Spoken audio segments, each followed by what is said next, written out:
Viewers, कहानी की शुरुआत में हमें टैरा नाम की एक लड़की दिखाई जाती है जिसे अपने घर के बाहर की तरफ काफी तेज से आवाज आ रही थी। टैरा जब बाहर जाकर देखती है तब आसमान से बहुत ही बड़ा स्पेसशिप नीचे आ रहा था। टैरा तो कुछ भी समझ ही नहीं पाती और वो यूएफओ जमीन पर आकर गिर जाता है। इस बात को काफी ज्यादा टाइम बीत जाते हैं। अब हमें यहाँ विली और क्लाइव नाम के दो स्टूडेंट्स दिखाए गए थे जो अलग अलग कॉमिक्स के बहुत ही ज्यादा फैन होते हैं और अब वो दोनों साल में एक बार होने वाली कॉमिक कॉन फेस्टिवल में आकर मजे करते हैं। पर तभी विली और क्लाइव को ये खबर मिलती है कि पास वाले एरिया में स्पेसशिप देखने का अंदाजा लगाया गया है। इसीलिए विली और क्लाइव बिना देरी किए उस जगह पर जाने के लिए निकल जाते हैं। वो दोनों रास्ते में अपनी वैन के अंदर जा रहे थे पर तभी उन्होंने देखा कि एक कार लगातार उनका पीछा कर रही है। हालांकि वो कार को आगे जाने का रास्ता दे रहे थे पर वो कार थोड़ी देर तक उनके वैन का पीछा करते हुए आगे निकल जाती है। लेकिन कुछ दूर तक जाते ही उनके कार का एक्सीडेंट हो गया था। विली और क्लाइव जब अपनी वैन से उतरकर देखने जाते हैं तब वहाँ पर उन्हें एक एलियन दिखाई दिया जो किसी से डर कर भाग रहा था। लेकिन यहाँ सबसे पहले क्लाइव तो एलियन को देखकर एकदम से बेहोश हो जाता है। हालांकि विली भी बहुत ही ज्यादा डर गया था लेकिन एलियन के अच्छे से समझाने की वजह से विली कंफर्टेबल हो जाता है। उस एलियन ने अपना नाम पॉल बताया था और वो कह रहा था कि एक औरत मुझे पकड़कर मारना चाहती है। इसीलिए पॉल विली से थोड़ी हेल्प मांगता है कि वो उसे नॉर्थ की तरफ लेकर चले। विली इस बात के लिए राजी हो गया था और अब वो तीनों वैन में बैठकर नॉर्थ की तरफ निकल पड़ते हैं। उन तीनों के जाने के बाद उस जगह पर एक एजेंट आता है जो उसी औरत के लिए काम किया करता था जो एलियन को ढूंढ रही थी। उस एजेंट का नाम ज्यूल होता है जो कॉल करके अपनी लीडर को एलियन के बारे में सारी इन्फॉर्मेशन प्रोवाइड कर रहा था। अब यहाँ रास्ते में विली वैन चलाकर आगे बढ़ता ही रहता है। तभी अचानक से क्लाइव को होश आ गया था। क्लाइव तो पॉल से बहुत ही ज्यादा डर चुका था क्योंकि उसे लग रहा था कि एलियंस इंसानों के दुश्मन हैं। पर पॉल विली और क्लाइव दोनों को समझाता है कि सभी इंसानों ने एलियंस की इमेज इसीलिए खराब करके रखी है ताकि वो हमें पकड़कर सीक्रेटली इन्वेस्टिगेशन कर सकें। हम सारे एलियंस इंसानों के साथ मिलकर आगे बढ़ना चाहते हैं लेकिन ये सारी बातें कई सीक्रेट ऑर्गेनाइजेशंस को अच्छी नहीं लगती।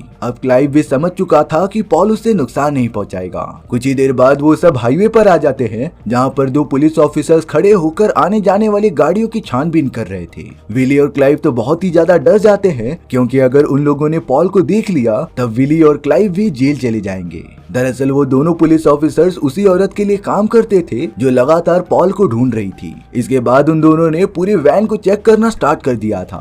विली और क्लाइव तो बहुत ही ज्यादा टेंशन ले रहे थे कि कहीं पॉल पकड़ा ना जाए। लेकिन पूरी वैन छानने के बाद भी उन दोनों पुलिस ऑफिसर्स को कुछ भी नहीं मिलता। विली और क्लाइव तो अपने वैन में वापस आकर आगे बढ़ने लगते हैं। उन्हें लगा कि पॉल यहाँ से चले गया है पर तभी पॉल अचानक से सामने आ गया था। पॉल कहता है कि अगर वो अपनी सांसें रोक ले तो वो इनविजिबल हो जाएगा। इसी टेक्निक का यूज करके वो उन दोनों पुलिस ऑफिसर से बच गया। रास्ते में उनकी गाड़ी से एक पक्षी टकराने की वजह से उसकी मौत हो जाती है। हालांकि विली और क्लाइव इसमें कुछ कर नहीं सकते थे पर तभी पॉल उस मरे हुए बर्ड को अपने हाथ में उठाता है और अपनी बॉडी की थोड़ी पावर उसके अंदर डाल देता है जिससे कि वो बर्ड जिंदा हो गया था। पर अगले ही मोमेंट में पॉल उसे पूरा का पूरा खा लेता है क्योंकि पॉल ने कई दिनों से कुछ भी खाया ही नहीं था। अब यहाँ विली और क्लाइव एक पार्किंग एरिया में आ जाते हैं। वो पूरी जगह रूथ नाम की एक लड़की और उसके फादर चलाते थे। रूथ हमेशा की तरह सारी गाड़ियों की छानबीन कर रही थी पर तभी उसे वैन के अंदर पॉल दिख जाता है। रूथ अचानक ऐसे खतरनाक एलियन को देखकर डर गई थी। विली और क्लाइव को भी ये अंदाजा हो गया था कि रूथ को भी पता चल गया है कि पॉल उनके साथ मौजूद है। इसीलिए उन दोनों ने डिसाइड किया कि रूथ भी हमारे साथ चलेगी।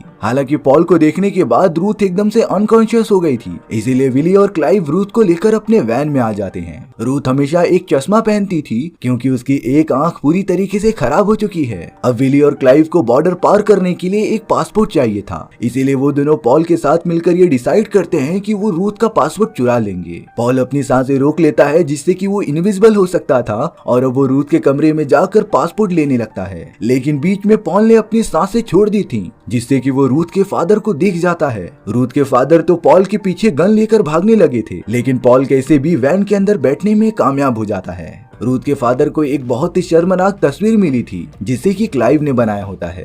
यहाँ जब थोड़ी देर बाद वैन में रूथ अपनी आंखें खोलती है तब वो बहुत ही ज्यादा कंफ्यूज लग रही थी। लेकिन जब पॉल ने रूथ के सर पर हाथ रखा तब उसे एलियन के बारे में सारी बातें पता चल गई थी। साथ ही साथ उस एलियन ने रूथ की एक खराब हुई आंख को भी ठीक कर दिया होता है जिससे कि अब रूथ बिना चश्मों के भी देख सकती थी। रूथ यहाँ सब कुछ समझ जाती है और अब तो वो तीनों पॉल के काफी ज्यादा अच्छे दोस्त बन चुके थे। वहाँ रूथ के फादर के पास ज्यूल और उसके बाकी साथी आ जाते हैं जो लगातार पॉल को ढूंढ रहे थे, और अब तो उन सभी को वैन का लोकेशन भी पता चल जाता है। अब यहाँ काफी ज्यादा रात होने की वजह से विली और बाकी सब जंगल में रुक जाते हैं। पॉल उन सभी को बता रहा था कि गवर्नमेंट मुझे पकड़कर एक्सपेरिमेंट करना चाहती है ताकि वो हम एलियंस के दिमाग को जान पाए और जो हीलिंग पावर्स मेरे अंदर मौजूद हैं उसका एक फॉर्मूला बना पाए। लेकिन इन सारी चीजों की वजह से पॉल और बाकी एलियंस की जान चली जाएगी, इसीलिए पॉल अपने बाकी दोस्तों के साथ यहाँ से निकलना चाहता था।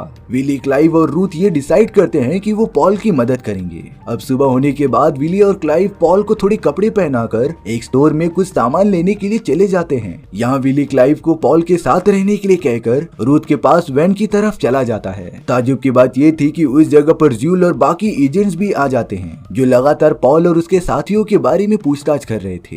पर अब उसी स्टोर में वापस आने के बाद जहाँ क्लाइव और पॉल मौजूद थे, वो दोनों एजेंट एलियन को तुरंत ही देख लेते हैं, जिसकी वजह से क्लाइव पॉल को लेकर वहाँ से भागने लगा था। दोनों एजेंट्स पॉल को मारने के लिए उसके ऊपर फायर कर रहे थे, लेकिन एकदम सही टाइम पर विली और रूथ अपनी वैन लेकर वहाँ पर आ जाते हैं और अब वो चारों वैन में बैठकर जल्द से जल्द यहाँ से निकल जाते हैं। ज्यूल तो अपने बाकी एजेंट्स के साथ उनका पीछा कर रहा था। यहाँ रूथ के फादर भी आ गए थे जो रूथ को बचाना चाहते थे। पॉल कहता है कि अगर हम इसी तरीके से आगे बढ़ते रहेंगे तो वो एजेंट हमें पकड़ लेंगे, इसीलिए हमें कहीं न कहीं अपनी वैन को छुपाना पड़ेगा। विली साइड में लगी एक बहुत ही बड़ी बोट के पीछे अपनी वैन छुपा देता है, जिससे कि ज्यूल और बाकी एजेंट्स को ये दिखाई नहीं देता और वो आगे निकल जाते हैं। थोड़ी देर बाद जब विली और बाकी सभी ने अपनी वैन निकाली, तब अचानक से ज्यूल और एजेंट फिर से उनके पीछे लग जाते हैं, मानो जैसे ज्यूल को उनके लोकेशन का पता हो। अब विली और बाकी सब एक सुनसान एरिया में आकर अपनी वैन से उतरकर एक घर के पास भागने लगे थे।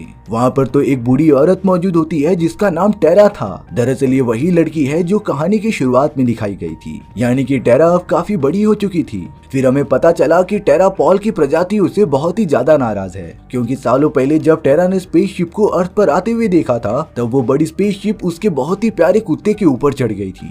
उसी मोमेंट से टेरा एलियन से बहुत ही ज्यादा नाराज हो गई थी, लेकिन पॉल के बहुत ही अच्छे से समझाने के बाद टेरा मान जाती है। यहाँ सभी के लिए चाय बनाते टाइम टेरा ने स्टोव को ऑन ही रख दिया था। कुछ ही टाइम बाद ज्यूल और बाकी एजेंट्स वहाँ पर आ गए थे जो पॉल को पकड़ना चाहते थे, लेकिन पॉल और उसकी बाकी टीम उन सभी एजेंट्स पर हमला कर देते हैं। क्लाइव, विली और बाकी सब कैसे भी करके अपनी वैन की तरफ भागने लगे थे। यहाँ पर एक एजेंट जो घर में मौजूद था, वो गन की मदद से उनके ऊपर फायर करने ही जाता है, तब स्टोव के ऑन रहने की वजह से वहाँ पर एक बहुत ही बड़ा ब्लास्ट हो गया था। हालांकि विली और बाकी सब अपनी वैन में बैठकर वहाँ से निकल जाते हैं, लेकिन ज्यूल का एक एजेंट अभी भी उन सभी का पीछा कर रहा था। पर वो जैसे ही पॉल को मारने जाता है, पॉल अपनी साइकिक शक्तियों का यूज करके एजेंट के कार का डायरेक्शन मोड़ देता है, जिससे कि उस एजेंट की कार खाई में जाकर गिर गई थी। पर अब दूसरी मुसीबत होती है ज्यूल, क्योंकि वो अभी भी लगातार उनकी वैन का पीछा ही करते जा रहा था। इसीलिए अब एक सुनसान जगह पर आने के बाद पॉल और बाकी सब एक वैन से उतरकर चोटी पर आ गए थे। पॉल अपने एलियंस के स्पेसशिप को बुलाने के लिए सिग्नल देता है, जो पूरे आसमान में फैल चुकी थी। कुछ ही देर बाद वहाँ पर एक रोशनी आने लगी थी, जिसे देखकर पॉल और बाकी सभी को लग रहा था कि स्पेसशिप नीचे आ चुकी है, लेकिन वो कोई स्पेसशिप नहीं बल्कि वही औरत होती है जो पॉल को पकड़ना चाहती थी। उस औरत ने तो देखते ही देखते पॉल के ऊपर गन पॉइंट कर दिया था, लेकिन अब ज्यूल जो उसी औरत के लिए काम करता है, वो उसके अगेंस्ट हो गया था, क्योंकि ज्यूल स्टार्टिंग से ही पॉल को पकड़ना नहीं बल्कि उसे प्रोटेक्ट करना चाहता था। अब ये सारी बातें जानने के बाद वो औरत पॉल को न मारते हुए ज्यूल के ऊपर एक गोली चला देती है। उस जगह पर तो देखते ही देखते काफी ज्यादा गोलीबारी होने लगी थी। यहाँ टेरा पॉल को प्रोटेक्ट करते हुए उस बदमाश औरत के मुंह पर एक जोरदार पंच मारती है, जिससे कि उस औरत के अंजर पंजर ढीले हो गए थे।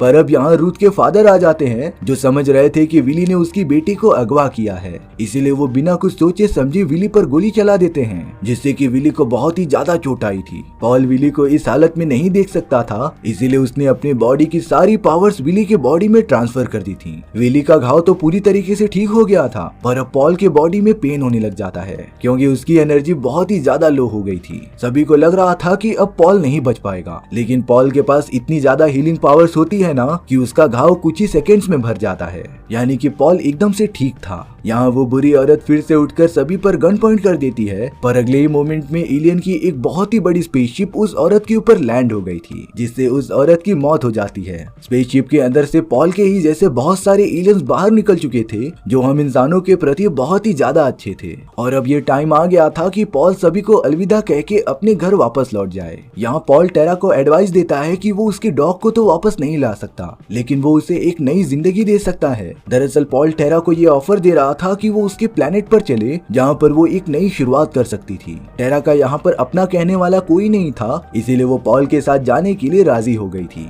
और हमारी ये प्यारी कहानी यहीं पर खत्म हो जाती है। सो व्यूअर्स, आपको ये स्टोरी कैसी लगी कमेंट सेक्शन में बताना भूलना मत, और अगर आपको मेरा एक्सप्लेनेशन 1% भी अच्छा लगा होगा ना तो वीडियो को लाइक एंड चैनल को सब्सक्राइब जरूर कर देना। मिलते हैं अगली वीडियो में, बाय बाय।